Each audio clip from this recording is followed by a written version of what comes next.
Chapter 8. Will worship versus God worship. Zechariah chapter 7, verses 1 to 14. And it came to pass in the 4th year of King Darius that the word of the Lord came unto Zechariah in the 4th day of the 9th month, even in Chislu, when they had sent unto the house of God Sherezer and Regamelech and their men to pray before the Lord, and to speak unto the priests which were in the house of the Lord of hosts, and to the prophets, saying, Should I weep in the 5th month, separating myself, as I have done these so many years? Then came the word of the Lord of hosts unto me, saying, Speak unto all the people of the land, and to the priests, saying, When ye fasted and mourned in the 5th and 7th month, even those 70 years, did ye at all fast unto me, even to me? And when ye did eat, and when ye did drink, did not ye eat for yourselves, and drink for yourselves? Should ye not hear the words which the Lord hath cried by the former prophets, when Jerusalem was inhabited, and in prosperity, and the cities thereof round about her, when men inhabited the south and the plain? And the word of the Lord came unto Zechariah, saying, Thus speaketh the Lord of hosts, saying, Execute true judgment, and show mercy and compassion every man to his brother. And oppress not the widow, nor the fatherless, the stranger, nor the poor, and let none of you imagine evil against his brother in your hearts. But they refused to hearken, and pulled away the shoulder, and stopped their ears, that they should not hear. Yea, they made their hearts as an adamant stone, lest they should hear the law and the words which the Lord of hosts hath sent in his spirits by the former prophets. Therefore came a great wrath from the Lord of hosts. Therefore it is come to pass that as he cried, and they would not hear, so they cried, and I would not hear, saith the Lord of hosts. But I scatter them with a whirlwind among all the nations whom they knew not. Thus the land was desolate after them, that no man passed through nor returned, for they laid the pleasant land desolate. The most fearful episode in all of the Old Testament history was the fall of Jerusalem. To the inhabitants of Jerusalem, it seemed that the city was impregnable. It was surrounded by walls within walls, walls that had been built up over the centuries, immense, thick walls. It had its water supply within. They did not believe that Jerusalem could be taken. But it was taken, after a long and bitter struggle with great loss of life. They then saw the captors divide them up as their prey, as slaves, and those of the little children that could not be sold or taken were picked up by the heels, and the brains dashed out as they were headed on towards Babylon.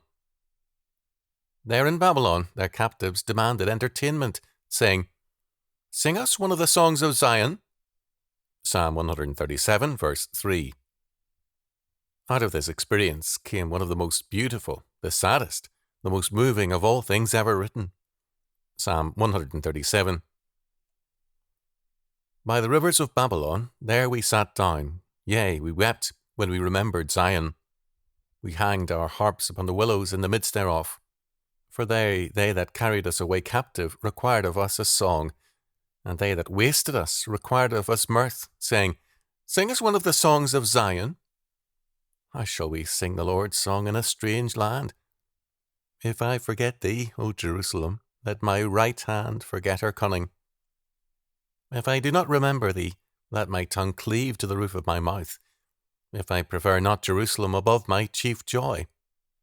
Remember, O Lord, the children of Edom in the day of Jerusalem, who said, raise it, even to the foundation thereof. O daughter of Babylon, who art to be destroyed, happy shall be he that rewardeth thee as thou hast served us. Happy shall he be that taketh and dasheth thy little ones against the stones. This had been their experience. As the mourning captives were taken into captivity in Babylon, they remembered Jerusalem, and they observed 4 fast days annually, bewailing their sins and bewailing the fall of Jerusalem. They observed fast days in the 10th month, when the siege of Jerusalem was begun by Nebuchadnezzar, in the 4th month, when the gates of Jerusalem were opened to Nebuchadnezzar, in the 5th month, when the temple was destroyed, and then a 4th in the 7th month, when, after the fall of Jerusalem, Gedaliah, a prince of the house of David, was murdered, which was the end of Judea. Some time had passed, over 70 years. The temple was now being reconstructed and open to services, and so messengers came from Babylon, from the believing there, and messengers came from the faithful locally, asking, "Shall we discontinue the fasts of the 5th and the 7th months, now that the temple is being rebuilt, and now that, again, a prince of the house of David, Zerubbabel, is in authority over us? Shall we drop these days of fasting?" The word of the Lord that came to the people through Zechariah was like a slap in the face, because the word of God to the people was one of contempt for all their fast-keeping. He had not appointed it. There was not a sentence in the word of God requiring these fasts, and therefore they had no legitimate claim on the conscience of any man. They were against God's will. To introduce anything for the sake of religion which is not commanded of God is to despise him and to set aside his word. For his word alone is the authority for what we should do. Anything else is will worship, a desire to set up what pleases us as pleasing to God. For 70 years in captivity, they had felt they were superior to their forefathers. Did they not fast 4 times a year in commemoration of the fall of Jerusalem? Did they not fast 4 times a year to bewail the sins of their fathers? But, as Samuel said ages before, "Behold, to obey is better than sacrifice, and to hearken than the fat of rams." 1 Samuel chapter 15, verse 22. What was condemned so clearly by God here was the whole of their lives, because both in their fasting and also in their eating and drinking, although they felt they were so holy, they had reference to themselves. Because holiness is not an abstract thing, although the world tends to make it such. Scholars have written books, as Rudolf Otto did, on the idea of the holy, one of the great classics of the philosophy of religion. Yet the thing that is so defective about Otto's book and virtually all thinking about holiness is that it takes holiness as something abstract, a state, a condition which man attains through certain efforts. We find this concept of holiness not only within Christianity, but we find it in all religions. We find in the various religions of the world that men have different ideas as to what constitutes holiness. For many, it is fasting. For many others, it is forsaking the world and becoming hermits. For many others, it is forsaking the eating of certain types of foods.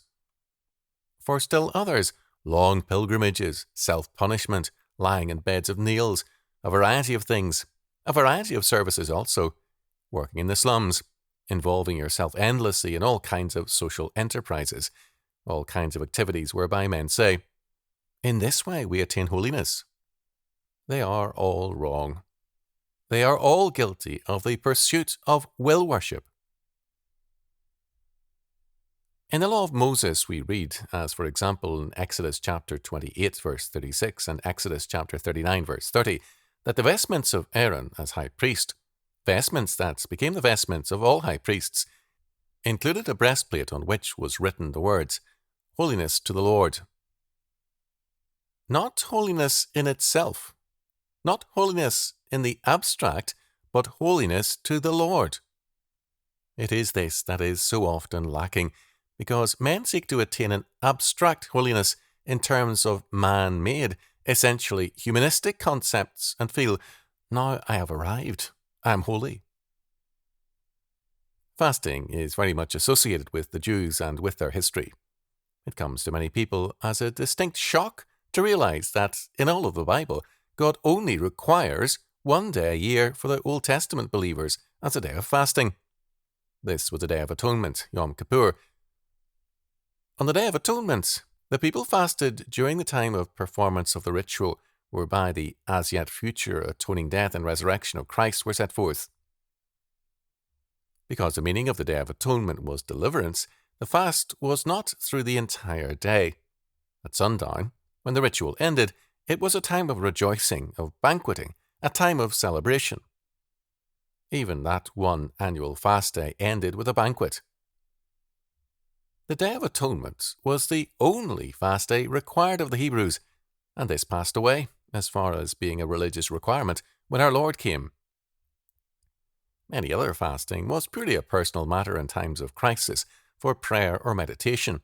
It was not a requirement of God. But the Jews felt holy by fasting. This was a way of showing how much their faith meant to them. See, I have gone without food for this day, or I have forsaken this, that, and the other thing for this period of time. So, in spite of the words of Zechariah, which had, at best, a temporary effect on Hebrew worship, fasting crept in all the more until, at the time of our Lord, we find that the Pharisees boasted of being more holy than anyone else because they fasted twice in a week. This, in spite of the fact that God had declared long ago that this was an abomination to him. Holiness in the abstract is meaningless. God says, "They did not hearken to my word." The people in times past did not pay attention to my requirements of them concerning their behavior one to another, to their neighbor, towards their family. They forsook my word, and they substituted their own word as a way of holiness. This amounted to worshipping their own will rather than God, because, as St. Paul declared in Romans chapter 6, verse 16, "Know ye not, that to whom ye yield yourselves servants to obey, his servants ye are to whom ye obey, whether of sin unto death, or of obedience unto righteousness?" If what we serve is our will, when we are slaves of our will, and if what we serve is the will of the church, then we are slaves to the church. But if that which we serve is Christ, then we are slaves of Christ, and therein is our freedom. For his will is our perfect freedom. Men tend to substitute will worship, the worship of their own will, as holiness, for obedience to God. One of the women I least like of all to remember was in a parish of mine some 15 years or so ago. She was a woman who was rarely to be found doing her duties around the house towards her husband and children. Her husband rarely had an iron shirt, if, indeed, a clean one. The children did not have the care that they should have had. But if anyone at church were ill, she was one of the first, if not the first, to volunteer to help with their ironing, and with the care of their children, and with their housework. She was the first always to volunteer if there was anything to do around the church. In fact, she was underfoot all the time. Every time you turned around, she was volunteering for something. Was this holiness? Not to the Lord. For holiness to the Lord would have meant the fulfillment of her obligations in her home. And holiness to the Lord would mean for a man to fulfill his obligations to his household, to his work, to his community under God. Thus, the word of the Lord to Israel was that their fasting was on the same level as the idolatry of their forefathers, even as it destroyed the pleasant land, or more literally, the land of desire. So unbiblical, ungodly religiousness destroys a people. God gave them the choice: the yoke of obedience or the yoke of oppression. All their religiousness had a past-bound perspective. They felt very holy as they observed 4 fast days in a year. See, Lord, how truly repentant we are. But what did it do to them? Did it make them more obedient, or did it simply give them a feeling of holiness? This perpetual concentration upon sins was not a sign of holiness, but of will worship. One of the most likable men I have known in my ministry was a man who, before his conversion, had been a sales executive, had made liberal use of his expense account, become an alcoholic for a time, and messed up at least 2 marriages. He was always vague as to how many, and felt that he had been responsible for the permanent delinquency of one of his ex-wives. This man felt so perpetually guilty because of what his life had been like in the past that he was paralyzed as far as the present was concerned. Was this a sign of humility or holiness on his part, or was it a sign of sin? It was not holiness to the Lord, because when God forgives, he forgives. And when God commands, he commands. The perspective of faith and obedience is in terms of the future, not in terms of the past. Today, we see will worship all around us. Church after church, day after day, is dedicated to it. This morning, as every Sunday morning, as I was driving to Santa Ana, I listened to one or more religious broadcasts. Every Sunday morning, I hear some lay leader, today the vice president of some, I believe, Space Project Corporation, speaking on what my church means to me. I have yet to hear, I believe, anyone state that the Word of God for him was authoritative and binding, and that faith for him meant to believe in God and to obey him.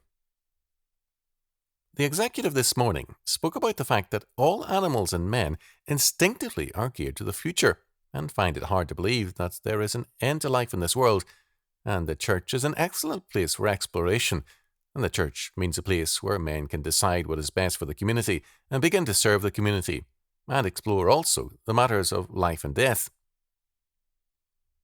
So much of what has been said in previous weeks has been in the same level.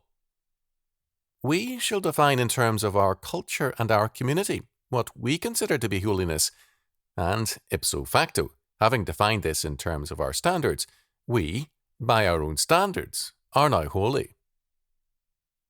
But the word of the Lord to them was, "Therefore it came to pass that as he cried, and they would not hear, so they cried, and I would not hear, saith the Lord of hosts."